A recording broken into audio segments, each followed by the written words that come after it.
On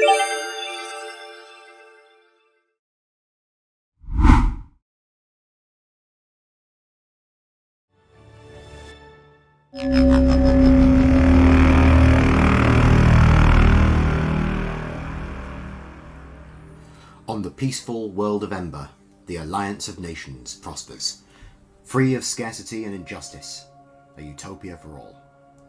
This could all be destroyed when the Galactic Empire invades. All that stands between the Empire and the Alliance are the brave adventurers of the Exploration Corps, searching the galaxy for allies and technology. Power to defend the Alliance. Power to protect Utopia.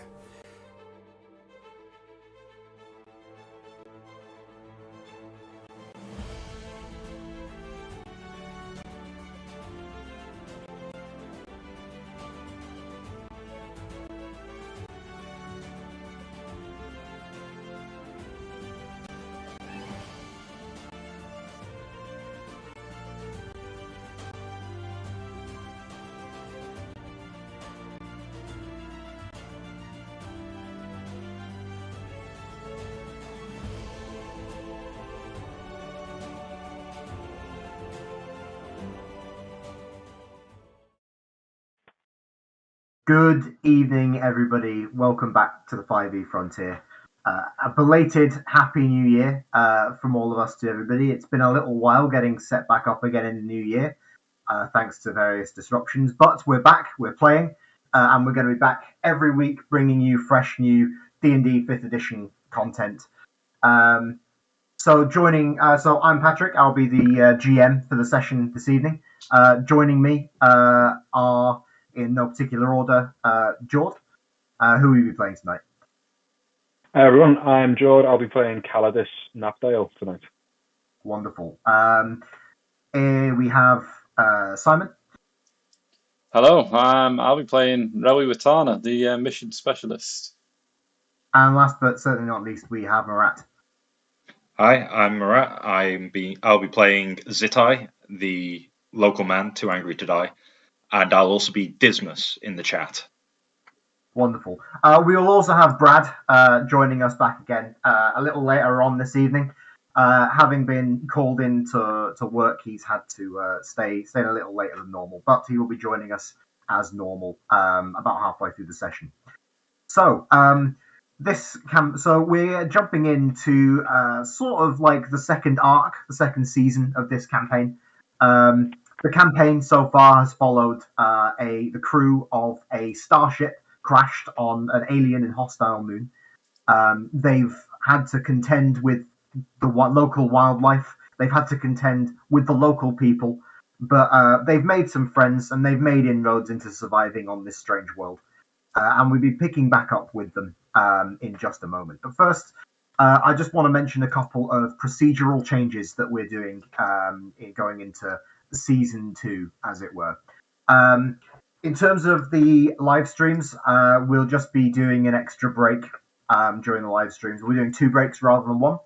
And that will and as a result of that, we will be pushing these streams to YouTube in bite-sized chunks, so that it's a bit easier for people to sit down and watch it, because I think everyone who consumes role-playing game content can appreciate that a 3.5-4 hour video is a lot to stomach in one sitting. Certainly is for me anyway.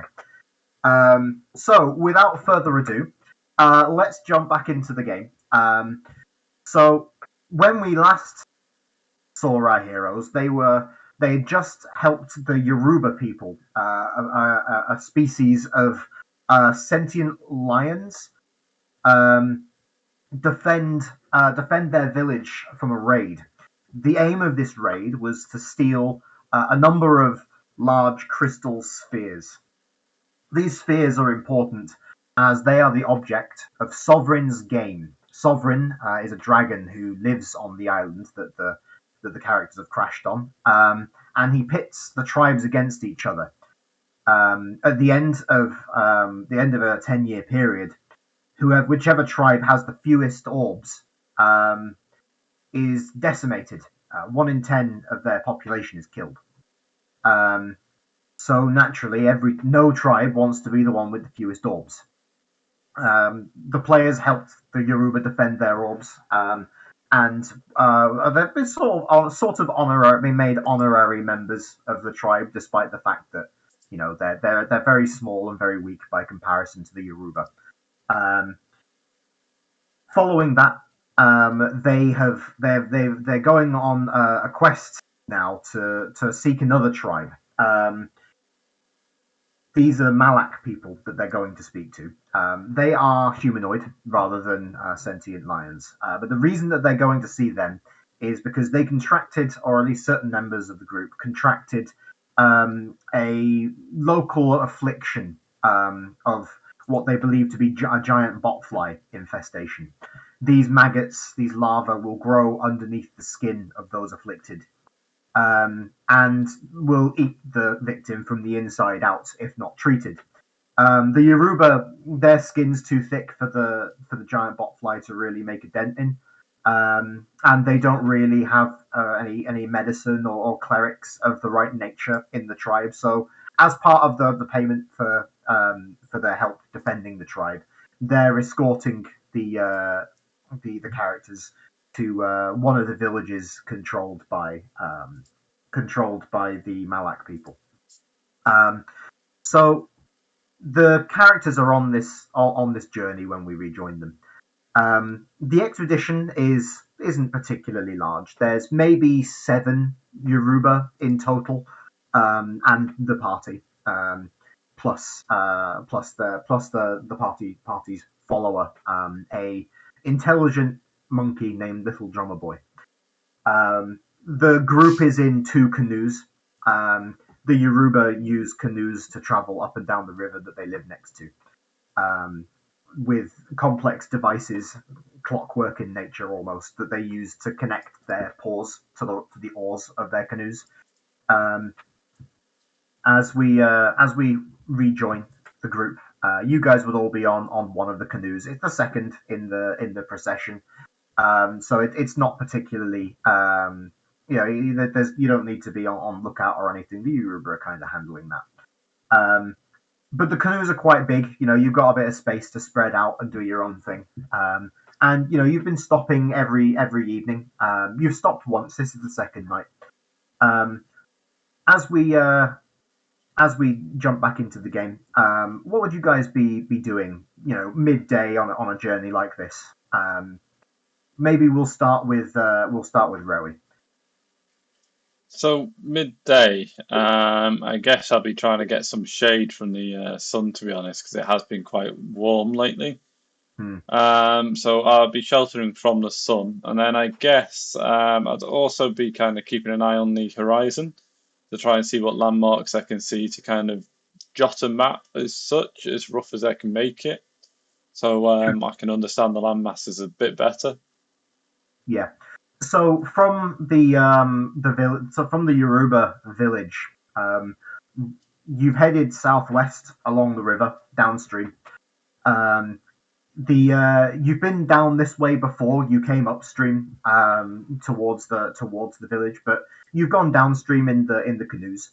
You have gone into the jungle that lies to the west of the Yoruba village, until the tributary that you're on, the river you're on, meets with the main river. Once it meets with the main river, you've turned right and gone back upstream, further inland. You're traveling now, and you have been all day, through a very thick jungle on each side. Though on the left-hand side, the western side of the river, the jungle is thicker than on the eastern side, and just kind of over the tree line on the eastern side, you can see the 2 mountains that the Yoruba village lies between. You can just about see the tops of their peaks over the tree line. The river that you're traveling down is very, very wide and very slow and very brown. Think Mississippi, think Amazon. It's that kind of river. It's almost like if like it's almost like you're just traveling in a very small sea, like traveling along the shore of a sea, except the shore is on both sides of you. Um, but in terms of shade, yeah, so that's essentially the landmarks you have. I think that the landscape rises up quite steeply in some places to your left. There's no like big mountains that you can see from here, but like the land, it's very hilly, and it's extreme enough that you can see some of the hills over the tree line.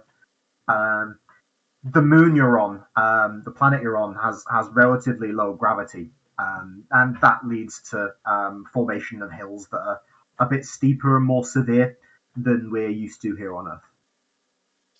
I'm guessing as well on the boat then we haven't came across any white water. No, it's been very very calm. The river seems to run through like the though the it seems that the most extreme parts of the highest altitude parts of the island seem to be quite rugged, but the low lying plains are really quite flat. Hmm. What underlying features lead to that? Is potentially something for further study, but that's perhaps something for the scientists to come here and look at over a period of years once you guys are off the planet. Yeah, so that makes sense then. So yeah, I guess I just like chill out then if there isn't much shade as such. And just try and keep myself cool. Yeah. How would you go about doing that? Like splashing water on yourself, or would you try and make your own shade somehow? I think basically dipping a fabric in the water and kind of using standard evaporation cooling. Sure, I think that can happen. What about cowardice? I've just seen Rary do that and thought, what a great idea. So I'm also going to dip some fabric in the water and dab myself with it to keep myself cool. But I'm going to do it not with my bare hand in the water. I'm going to sort of use anything I've got on me. I think I've still got some kind of stick on me or a dagger. I'm Yeah, going to wrap it around that and then dip it in the water to take it out. I just want to be safe. I mean, I've got a botfly. I don't want anything else parasitic getting anywhere near me. sure. Yeah, that's fine. You can do that. Neither of you are assaulted that you're aware of, but the water is very murky. Who knows? Um, It's better safe than sorry. yeah, so yeah, cowardice can keep cool in that fashion.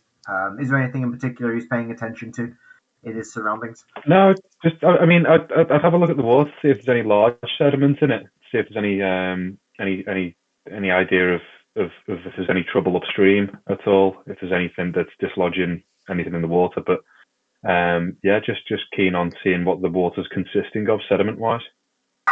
All right. I think that will call for a science check.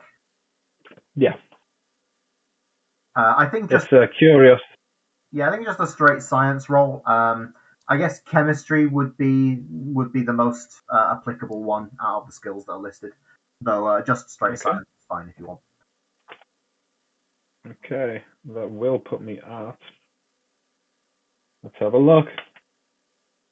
We come in with a 19. 19, nice. Um, so like you have a little like look. Maybe you scoop some water out and have a have a look at it. Like perhaps taking a vial, maybe like a glass vial from your gear somewhere. Like you're able to take a sample and letting it settle, like leaving the sample on as steady a surface as you can find in a boat. You can let the sediment settle out. Um, the the upshot is that there's not a great deal here that you wouldn't expect to find. Um, Yeah, it's generally a mixture of soil and silicates that have been washed from upstream. Um, that's all that you can tell with the naked eye, really. Like if you can get it under a microscope or a mass spectrometer or something like that, like you might be able to do some chemical analysis of what's in the sediment. Maybe there's traces of some valuable mineral in it, but it's mm. impossible to know just by looking at it. And there's nothing like super obvious that jumps out at you. I'll keep it safe for now. I'll keep my special water bottle with me, just in case. Sure. You have a jar of dirty water. Thank you. And guess what's inside it? Achievement accomplished. Yeah. Okay. So, what about Zitai? How's Zitai passing the time? I guess he's mostly just going to be doing what he can to help out on the oars. Sure. And I guess he's going to be rather ineffective compared to the Yoruba, because they're a lot bigger than him. Yeah. So the Yoruba, they're about they have about the mass and the size of a horse. They're big even for lions. Um, they are large creatures, capital L, and with all the carrying capacity to go with it, and like naturally, they're very, very strong. They have a lot of muscle mass. Um, so they do let you help, here and there, but Like a they parent letting a kid yeah help in the kitchen, sort of I thing. mean, give me an athletics check. Sure, I can give you one of them. Let's see how you do. Well, I'm not going to be angry rowing, so I'm not going to be applying any weird rage bonuses to this. It's a 17. 17. So yeah, they with their in their own language, because of course they can understand you when you speak Imperial Standard to them, but they can't speak it back because they don't have they just don't have the right vocal cords for it or the right lips for it. They can understand you, but they speak to each other in their own language of twitches in the whiskers and twitches in the ears and low growls. Like speaking to each other. Like I think you would have all picked up a few words at least, like enough to get by this point. Like you might not be able to understand everything one said, but you'll be able to get the gist of what they're saying. Um, it seems like they're concerned that you'll unbalance you'll unbalance the canoe because the canoe's wide enough that you can't just have one person operating two oars. It's one person per one oar with two rows of rowers. Um, they're concerned that because you're not going to be able to row as hard as them. You'll unbalance the boat and you'll end up just going in circles. But I think to Zitai's credit, you keep up with them for a decent amount of time. Like you're working very hard. Like they can keep up this pace all day. You wouldn't be able to keep this up all day. You'd only be able to keep it up for like an hour or two. But you do keep it up for an hour or two, and that's an hour or two more than they were expecting. So I think that they would I think their respect for you, like the respect you guys already have from them, would deepen as a result. I think. Wonderful. Yeah, after that hour or so's up, he's just going to like take a large rag, hang it over the side, and just place it over him and lie down. Just nope, that's me done for the day. Yeah. Sure. So I think as you guys are performing your various your various tasks, passing the time, little drummer boy, the ape you rescued just after you landed, he's kind of sitting on the stern of the canoe, kind of like squatting on the very edge, kind of looking down into the water, like running his finger through the water. He seems a little bit despondent, perhaps. Not especially excited by goings on right now. He's just kind of like looking into the water. Poor little drummer boy, but this is the first time he's been so far from home. Quite possibly. I would go and try and see if he's okay, guys, but I don't think he's still that fond of me. So I'd probably advise someone else. Yeah, ever since Calidus jumped out of a tree line with shooting his blaster in the air and shouting fearsomely, little drummer boy has what's the opposite of taking a shine to somebody? He's not my biggest fan. I think we can say he's not my biggest fan. Yeah, he's not. He doesn't like Calidus very much. Bit I scary. will cure this ill in his mind, but it'll take a while. So I'm going to have to vote Zitai. Yeah, I'll go over to him, like ruffle his head as I often do, and give him a small snack. Yeah, like he accepts the snack and he eats it.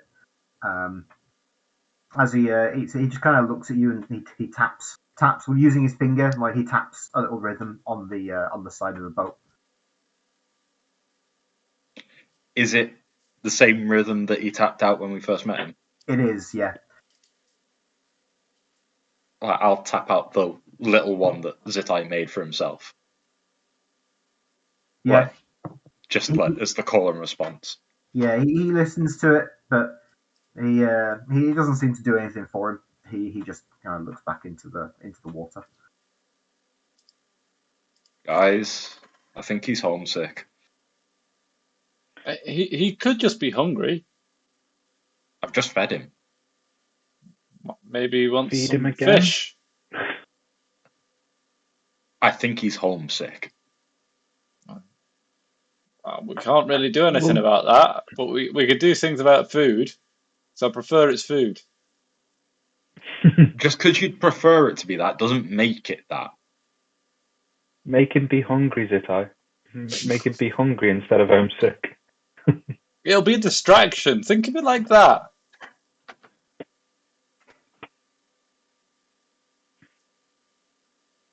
Guys, I'm not sure that's how it works. Well, what have we got to make him feel at home? That's all we can do, I think. Food. I mean, if I've still got my ghillie suit thing made out of leaves and twigs and Yeah, sure. I mean, I don't think I kept it away. I mean, if you want to wear it, Zitai, you can pretend to be a tree for him. He likes trees. I know he likes trees, but I'm not a goddamn tree. You can be with my suit. I agree. You look I much think that'd be better a in it. great idea. See, No, you two the you two look much better dressed as trees. Well, I'm not doing you it. see, Rary is far too tall to wear the suit costume, and he likes But trees, trees but are doesn't tall. like me. Yeah, Trees are he tall. likes trees and doesn't like me. So if Yeah, we but put trees them are tall, so together, it can be Rowie. it's basic maths. They cancel out. So I mean, it's between you and Rary. I'll let you fight it out between you, but one of you will have to wear the suit to make Drummer Boy feel at home. I vote Rowie. I vote we get some food for. I think we just get him some food. I've literally just given I mean, him you food. do love him, don't you, Zitai? You do love little Drummer Boy. So do you. He's We just could scared all. of you. I do. We could always And put it's him out not of his misery. See, Rary wants to. I'll kick we're you not off doing this that. boat before we try that. You can swim behind us. But the Aruba would like it. It's like livestock. Yeah, Zitai's going They to wouldn't. stand up a little threateningly at this point. And I'm going to hold out the stick costume. Drummer Boy puts his hand over his and looks away. Calidus has completely misread you standing up as you want to wear the costume, so I'm just kind of holding it out with a smile. Hey, Yeah, thank I you. grab it and then just chuck it straight at Rowie's face. I'll completely ignore the altercation, walk over to little drummer boy, and I scratch his head and go, "You good little livestock, aren't you? Good little livestock." Yeah, he gives an appreciative hoot. Seems a little happier now that he's getting some direct attention. He's completely unaware that he's being called livestock. I'm just going to look to Calidus and gesture towards Rowie, just like, this guy, really? Really? I'm just, exactly this. Like, I don't know what to do about him. He's with us. He doesn't understand. That's it. I'm also going to bundle my costume back into the bag, as like that's definitely not how this is going to go by the looks of things. Though I offered, and that's important to remember. As the situation quiets down, I might go a bit further away from Zitai to do some fishing, like some spear fishing, see if I can like see any in the water. Sure, give me a survival check. Aha, I can do these. Um, survival +7. That's a 12. 12. So you stand at the stern of the boat, with your spear raised.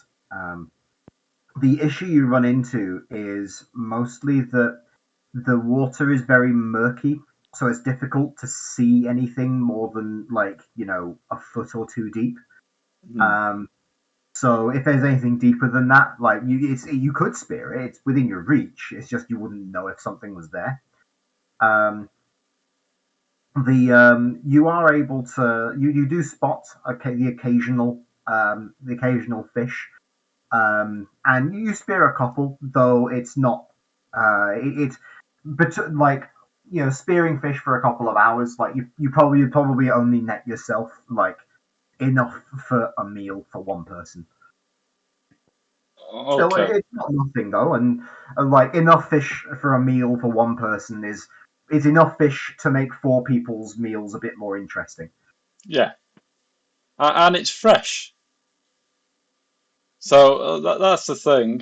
So I'll basically sushify it. I Yeah, think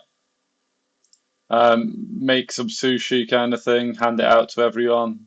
Little drummer boy, Calidus, Garrick, myself. sure.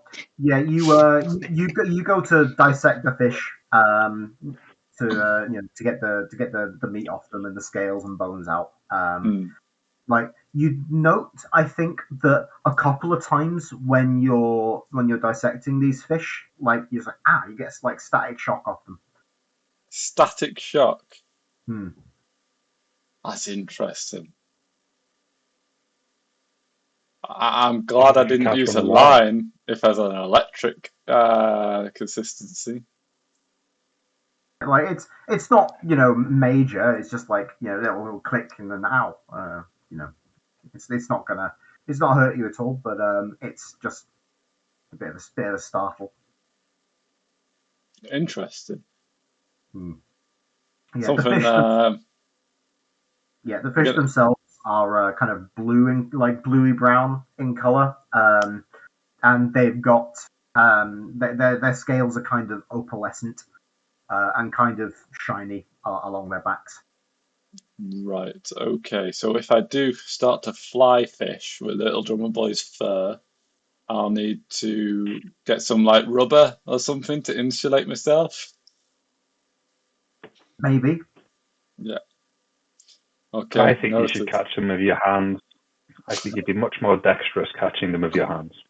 I probably would be, but I don't like these static shocks. They give off the wrong vibe.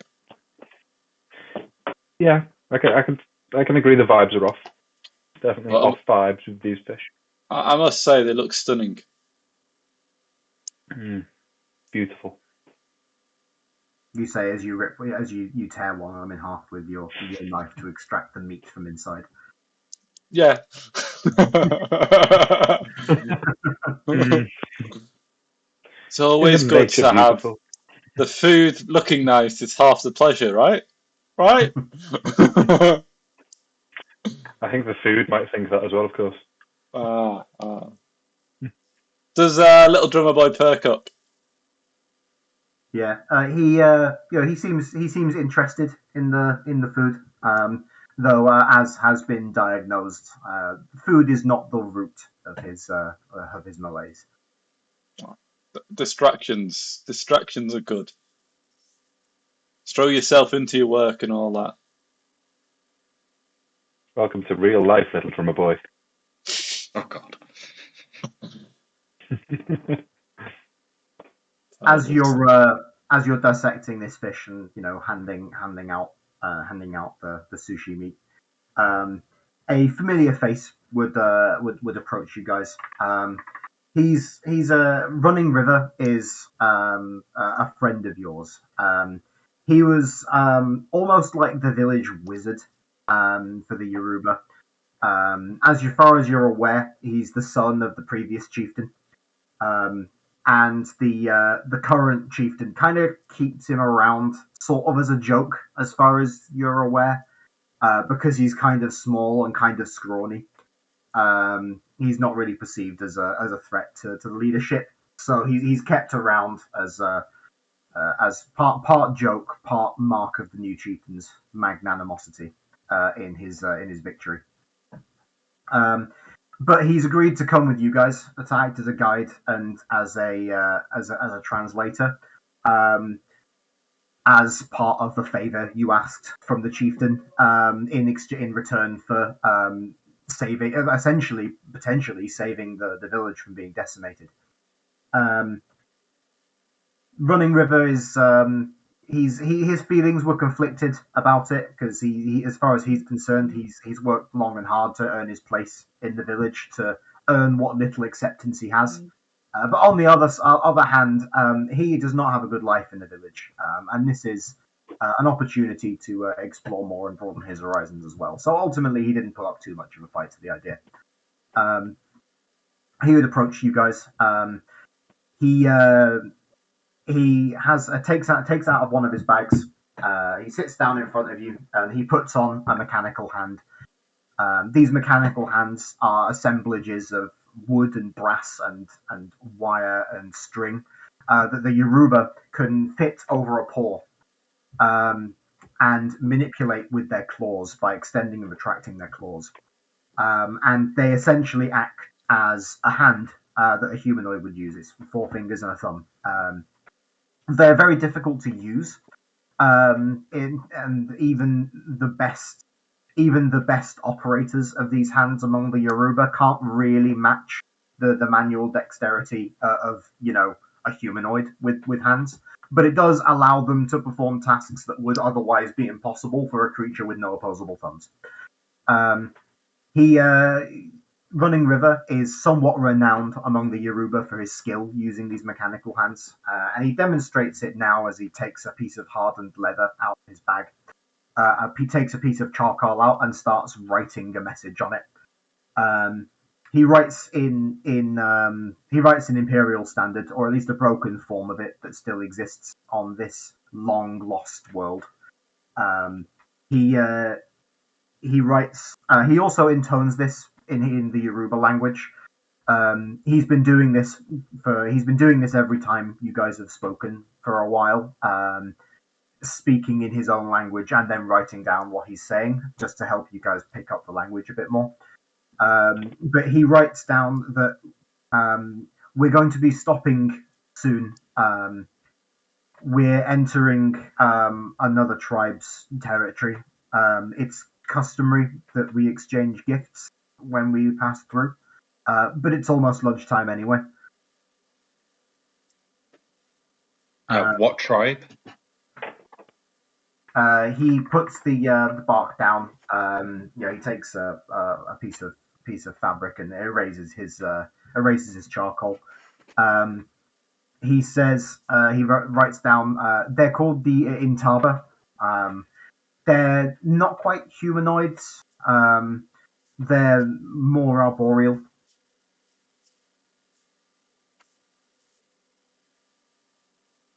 Tree people. That they're more. They should be more familiar to you than we were. They speak Imperial. They speak the language you call Imperial Standard and we call Common. I'll nod Okay. and go, That sounds good. brilliant. Zitai will have been paying attention to the fact that Running River's trying to teach us the language, and will try to twitch his face occasionally, to signal some of the more basic words. And because he can't do the ears thing, occasionally for smaller ones, he'll put his hand where the ear should be to gesture in a similar fashion. Sure. He's trying to do what he can to at least do like pig Yoruba. Yeah, like it's impossible for you to capture the nuance in the language. But you can get like the broad strokes of some basic messages. Like it's like a cat trying to speak English. Like it might be able to make some of the right noises, but it's always going to sound like a cat trying to speak English. Yeah. Like they'd have that in reverse almost. But he's at least making the effort. Yeah. That's appreciated. He'd give you a couple of pointers. What would you be saying to him here again? Or would you?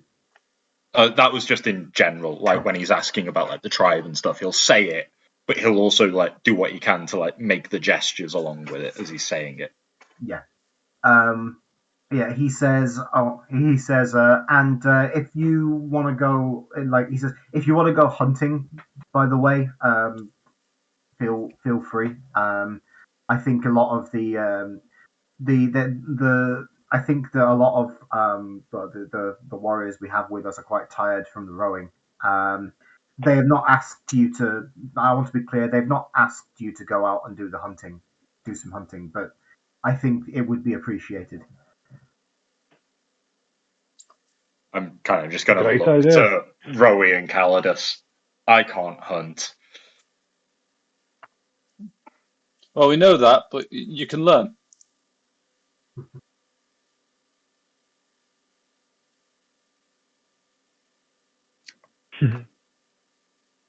I'm only going to make it harder for you guys to hunt. Not on purpose, just.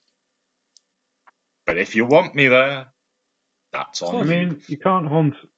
You can't hunt back on Ember, but you can maybe hunt on this planet. You never know what the animals are like. If it's dumb enough to run right at me, I can wrestle it and break its neck, sure. But it's got to be that stupid first. Well, That sounds.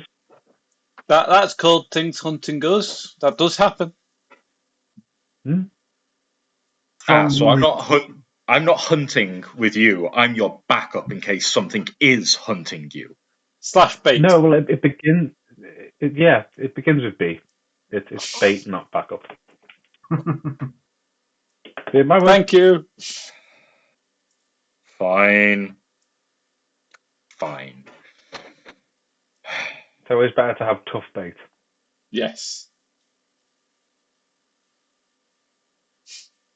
Temptation to walk over to little drummer boy, isn't it, boy? Is